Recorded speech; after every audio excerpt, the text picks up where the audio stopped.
As Alan said, I'm Natalie Jackson, an executive manager at GEFI.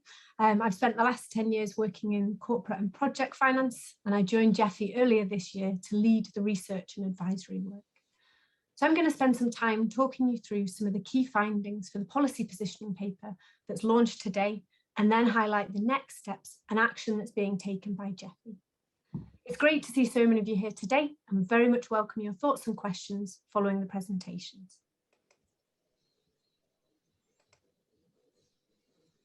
So I'm going to first run you through the key aspects of the policy positioning paper. So firstly, the context of why pension funds are making net zero commitments. Secondly, the key questions for pension funds around responsibility, offsetting and divestment. And then finally, the key challenges that pension funds are facing in their net zero journey.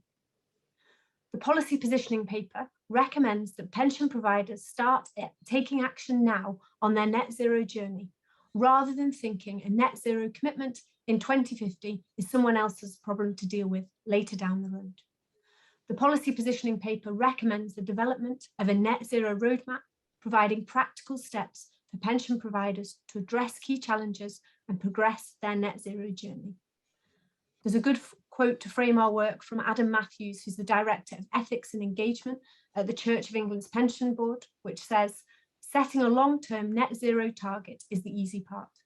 The challenge is to have a credible and transparent framework often to convert intent into practical decisions and actions."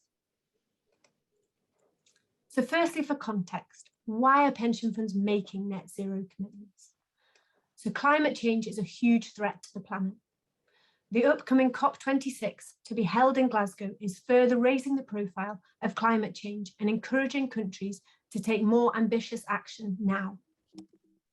The whole of society, including pension funds, has a role to play in taking action on climate change. There's pressure on UK pension funds from the government, consumers and activists to be more proactive and transparent in reducing their impact on climate change. GEFI recently conducted a survey that found that 66% of respondents thought that financial institutions have a vital role to play in tackling the climate emergency, and 36% only want their money invested in companies that have a positive impact on the environment, even if it means lower returns. GEFI, we carried out a review of the net zero announcements made by pension funds, with many being made in the earlier part of this year.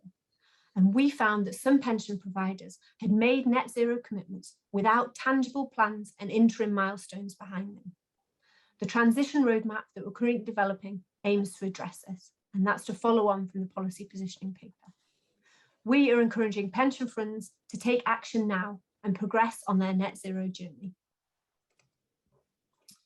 So the key questions that are covered in the policy positioning paper for pension funds to consider on their net zero journey. So the first one, can pension funds ignore climate change? It's increasingly difficult for pension providers to ignore climate change. In addition to the pressure from government and consumers, it's also acknowledged that climate risk is a financial risk. Taking action on climate change is a matter of when, not if. The whole of the economy and society needs to act if net zero commitments are to be met.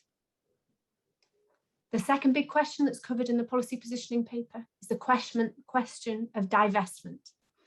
So divestment should not be the primary strategy used by pension funds to align their portfolio to net zero, as it can just move the problem elsewhere and doesn't result in the decarbonisation of the whole economy. A more effective approach for real-world decarbonisation is active engagement with the companies to encourage positive action, accountability and transparency. For example, voting out directors of major polluters with no transition plans. There's an encouraging example of this work in the work of a hedge fund, Engine Number 1, working with large institutional investors to put new directors at the board of ExxonMobil, as they weren't taking action on climate change fast enough. Engagements should be seen as a first approach for decarbonisation, with divestment being used if progress isn't being made. The final question that I'll just touch on is in the approach to offsetting. So where decarbonisation is possible, this should be the focus. Offsetting should be a means of dealing with residual emissions only. pension providers should not just continue business as usual and pay for offsets to achieve net zero targets. The path to net zero should be a journey towards positive change rather than divestment and relying on offsets to meet net zero ambitions. So that covers off some of the key questions raised in the policy positioning paper. Other questions covered include, should pension providers be responsible for delivering net zero, and is net zero achievable for a pension fund? So now we'll come on to look at some of the key challenges that we identified in the policy positioning paper. So we identified 3 specific challenges that pension providers must overcome in order to increase emissions transparency and set on and deliver on net zero ambitions. These include 3 key areas. The first is data.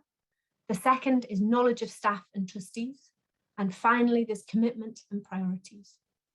So we'll now consider each of these in more detail. So around access to data, tools, and standardized methodologies. It is acknowledged that there is a lack of complete emissions data for pension providers. The Department of Works and Pensions states few, if any, trustees will be able to obtain full underlying data to inform the calculation of metrics or scenario analysis across their entire portfolio in the first instance. But this shouldn't be an excuse for inaction. There's an old proverb that also says, don't let perfect be the enemy of good. And pension funds, and in fact all financial institutions, need to start acting on climate change now. And the first stage of this action may be improving data quality. I was recently reviewing NatWest's climate-related disclosures report, and they have a plan to improve scenario analysis data, with the first step being to analyse current data sets and to identify gaps, and then move forward. Other challenges include that where data is available, the cost of obtaining it may be prohibitively high, or may be in a format that requires significant resource to process into a usable format. There's also potential issues around the use of proxy data.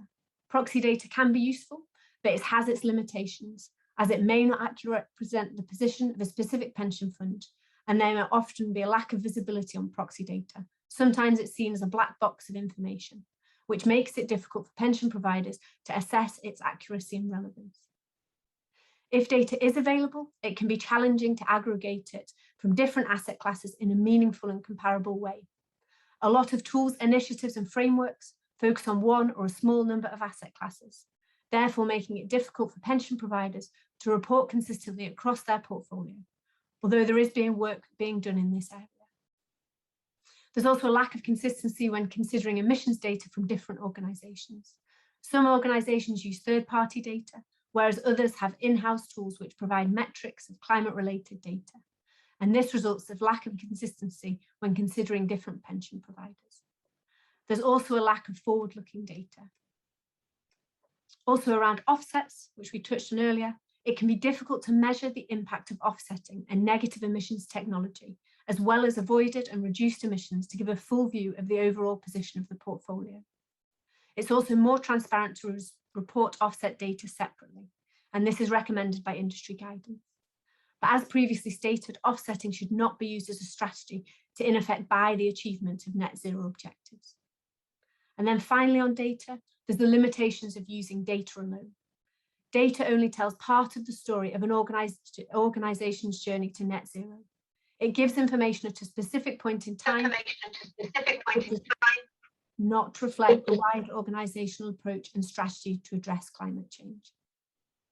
The second key challenge that's identified in the policy positioning paper is around the knowledge and expertise of staff and trustees. So climate change has quickly risen up the agenda for many pension providers, and regulators are now forcing them to act soon. Many pension providers are having to upskill rapidly, as some will have to produce TCFD or Task Force on Climate-Related Financial Disclosure reports as early as next month. This process of producing a TCFD disclosure can be a lengthy one. Some organisations state that it can take a couple of years to assemble the data and set up groups to enable full TCFD disclosures. Also, in the challenges around staffing, there's the skills required within the organisation. So the understanding and importance of climate change needs to be communicated and implemented across the organisation, from the individuals gathering data to the trustees knowing how to review the information. It can be challenging to recruit staff with the necessary skills and get commitment from existing staff across the organisation. It should also be acknowledged that gathering and processing information and data, as well as engaging with investment companies and setting a clear strategy to achieve net zero, is time consuming and has cost implications.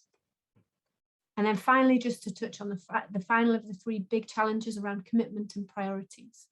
So pension providers have other priorities. They have other risks that must be considered. Climate change is just one of these. And pension providers must balance the prioritisation of all risks that need to be considered. There's also an issue sometimes around lack of senior staff buy-in. For some pension providers, climate change is still considered to be a corporate social responsibility issue, and senior staff can be reluctant to engage with climate-related issues and integrate TCFD reporting into the mainstream. So that's a quick run through of some of the key challenges we're seeing, and more information on each of them can be found in the policy positioning paper. So in light of the findings of the policy positioning paper, we've now started developing a transition roadmap, providing practical steps that pension providers can take now to overcome some of the key challenges and increase emissions transparency and assist pension providers in their net zero journey. The Net Zero Transition Roadmap also highlights some of the frameworks, tools and initiatives that can be used for developing a strategy and setting targets. I'll just quickly touch on a couple of these frameworks and tools. So the first is the IIGC's Net Zero Framework, which provide guidance on developing an investment strategy consistent with achieving a global target of net zero emissions by 2050 through decarbonising investment portfolios and increasing investment in climate solutions. The focus areas of the framework include governance and strategy, targets and objectives, strategic asset allocation, asset class alignment, policy advocacy, and market engagement. The framework provides action that asset owners can take in each of these areas. The other one that I'll just quickly touch on is the Investor Climate Action Plan, or ICAP. It's an expectation ladder that sets out a summary of actions for investors at different stages in their net zero journey. It defines opportunities for action on investment strategy, corporate engagement, policy advocacy, and investor disclosure. It helps investors assess their current approach, consider how to progress their approach, and communicate their activities and future plans to stakeholders. There are also several tools that can be used to set interim milestones and targets, as well as other tools around engagement. One of the aims of the transition roadmap is to assist pension providers in navigating the large number of tools, initiatives, and frameworks that are around in relation to net zero. The roadmap encourages pension providers to start taking action now, to set interim targets and goals, and be clear and transparent in their approach. So we've covered the policy positioning paper, which was released today and is available on our Path to COP website, and also some of the objectives of the transition roadmap will be released next month. We also have a series of events on net zero pensions being held at COP26 in Glasgow in November. So in the year that COP26 is taking place in Glasgow, GEFI is encouraging pension providers to work with us and our partner organisations to demonstrate leadership and contribute to the development of the roadmap. We encourage pension providers to start taking action now on their net zero journey before it's too late.